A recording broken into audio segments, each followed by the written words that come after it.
Ça fait longtemps que j'ai pas publié sur Instagram et je reviens avec ce sujet qui je trouve est très parlant pour le coup, à savoir la nécessité, voire la responsabilité qui nous incombe en tant que praticien, que de prendre du temps pour nous et de respecter notre énergie et nos capacités. À savoir que dans nos métiers, il faut bien prendre en compte que certes on travaille avec des outils qui sont magnifiques, hyper entraînants et passionnants comme les cartes, l'énergie, etc.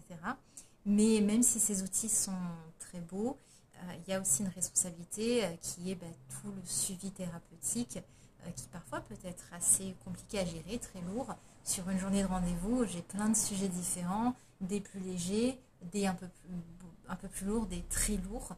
Et c'est un constant switch aussi pour s'adapter à la réalité de la personne, à ce qu'elle vit et qui est effectivement très important pour elle à cet instant T.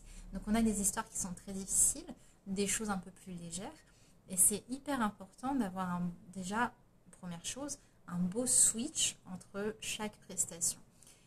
Une des choses qui est importante et que j'apprends aux élèves dans la formation énergétique, c'est à la fin de formation, on voit comment créer un cadre thérapeutique, c'est-à-dire quel est mon cadre, comment je veux encadrer mes sessions, combien je peux en faire par jour par exemple, combien de temps on se laisse entre chaque session. Tout ça, c'est important pour, en tant que praticien, connaître notre rythme et surtout préparer ce switch entre chaque prestation.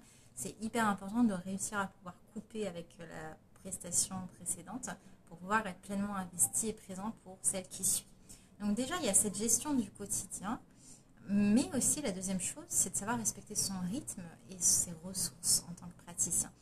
Par exemple, moi, je quitte une phase de déménagement où c'était très intense et il a fallu aussi apprendre à pouvoir couper parce que dans mes ressources et dans ce que je pouvais amener, j'étais pas à 100% ou en tout cas à un pourcentage qui me permettait d'assurer au mieux.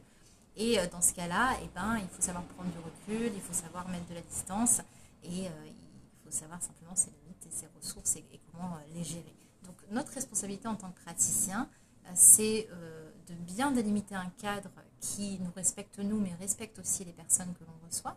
Qu'est-ce que l'on peut aussi recevoir en rendez-vous? Ça, c'est un autre sujet, mais on peut déterminer à l'avance qu'est-ce qu'on accepte ou qu'est-ce qu'on n'accepte pas de traiter en fonction de nos compétences, mais aussi de ce que l'on souhaite, nous, avec quoi on souhaite travailler au quotidien. Mais aussi, au-delà du cadre du quotidien, dans la gestion de la vie en général, d'accepter les périodes où on a moins de ressources et d'adapter surtout pour avoir le moindre impact pour nos consultants.